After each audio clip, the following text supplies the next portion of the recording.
സുഹൃത്തുക്കളെ, കഴിഞ്ഞ വീഡിയോയിൽ ക്രിസ്ത്യൻ പാതിരിമാരുടെ അല്ലെങ്കിൽ അച്ഛന്മാരുടെയൊക്കെ ശിശുപീഡനങ്ങൾ ഞാൻ പറഞ്ഞിരുന്നു. പക്ഷേ 10-16 മിനിറ്റ് ഉള്ള വീഡിയോ അത്രയും ലെങ്തി ആയിട്ട് ആരും കാണാൻ വഴിയില്ല. അതുകൊണ്ട് ഇതൊരു തംബ്നെയിലാക്കി ഇടുമ്പോൾ ആളുകൾ കണ്ടില്ലെങ്കിലും ആളുകൾക്ക് സംഗതി എത്തും. അതിനു വേണ്ടിയിട്ടാണ് ഈ വീഡിയോ ചെയ്യുന്നത്. അപ്പോൾ ഞാൻ ക്രിസ്ത്യൻ സഭയുടെ ചൈൽഡ് അബ്യൂസിനെ പറ്റിയിട്ട് ChatGPT ചോദിച്ചു. അത് നമുക്ക് മലയാളത്തിലാക്കാം. അതൊക്കെ ആഗോളതലത്തിൽ വ്യാപകമായിട്ടുള്ളൊരു പ്രശ്നമാണ്. കേരളത്തിൽ ക്രിസ്ത്യാനികൾ അത്രത്തോളം പുരോഗമിക്കാത്തതുകൊണ്ട് തന്നെ റിപ്പോർട്ട് ചെയ്യപ്പെടുന്നില്ല. മുസ്ലിങ്ങളിൽ പുരോഗമനം കൂടുന്നതുകൊണ്ട് അവർ റിപ്പോർട്ട് ചെയ്യുന്നു എന്നുള്ളത് മാത്രമേ ഉള്ളൂ. അപ്പോൾ ആഗോളതലത്തിൽ യൂറോപ്പിലൊക്കെ അവിടെ തീർച്ചയായിട്ടും ആൾക്കാർക്ക് ബോധം വെച്ചു. അതിന് കാരണം ഈ ബലാത്സംഗം, ഈ ചൈൽഡ് അബ്യൂസ് ഇതൊക്കെ റിപ്പോർട്ട് ചെയ്യപ്പെടുന്നുണ്ട്. കാരണം ആളുകൾക്ക് മാനം പോവും, അല്ലെങ്കിൽ കുടുംബത്തിൻ്റെ പേര് പോവും, അങ്ങനെയുള്ള കാര്യങ്ങളൊന്നും അവിടെ ആൾക്കാരെ അലോസരപ്പെടുത്തുന്നില്ല. അവർ അത് മൈൻഡ് ചെയ്യുന്നില്ല. കാരണം അവർക്ക് ബോധം വെച്ചു. അപ്പോൾ അവർ കാര്യങ്ങൾക്ക് വളരെ പബ്ലിക്കായിട്ട് തുറന്നു പറയും, അതോറിറ്റികളെ, അധികാരികളെ അറിയിക്കും. അപ്പോൾ അവർ കേസ് നടത്തും. പിന്നെ മതത്തെയും വല്ലാതെ അങ്ങ് അവർ അനുസരിക്കുന്നില്ല. അപ്പോൾ ഇത് കത്തോലിക്ക സഭ മറച്ചുവെക്കാൻ ശ്രമിക്കാറുണ്ട്, മൂടിവെക്കാൻ ശ്രമിക്കാറുണ്ട് എന്നാണ് പറയുന്നത്. അപ്പോൾ ഇതൊക്കെ ഇവരുടെ കുറ്റങ്ങൾ, മുസ്ലിങ്ങൾക്കും ആ കുറ്റങ്ങൾ, ഇവരുടെ ആഗോളത്തിൽ നിന്ന് മൊത്തം കുറ്റങ്ങൾ ഇസ്ലാമിൻ്റെ തലയിൽ കെട്ടിവെക്കുന്ന ഒരു പ്രവണത ക്രിസ്ത്യാനികൾക്കുണ്ട്. അത് തെറ്റാണ്.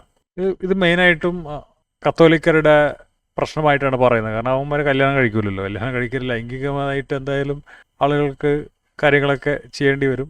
അത് ഒരു അടിസ്ഥാനപരമായ ആവശ്യമാണ്. അപ്പോൾ അവർ ഇങ്ങനെ പാവങ്ങളായ കുട്ടികളുടെ മേലെ ഇറക്കും.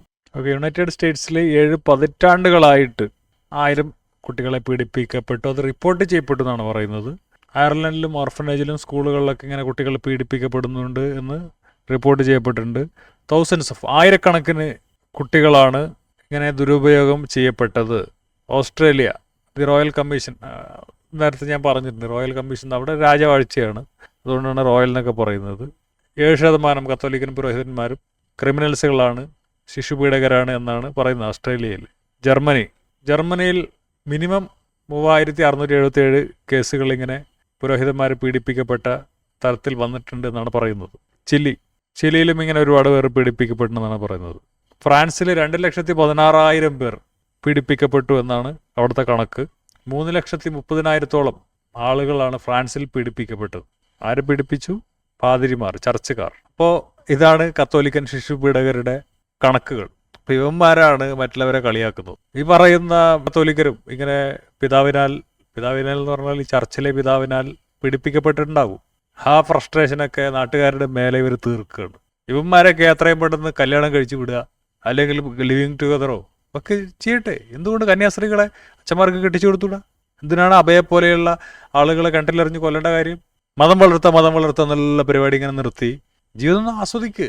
അപ്പോൾ ശരി.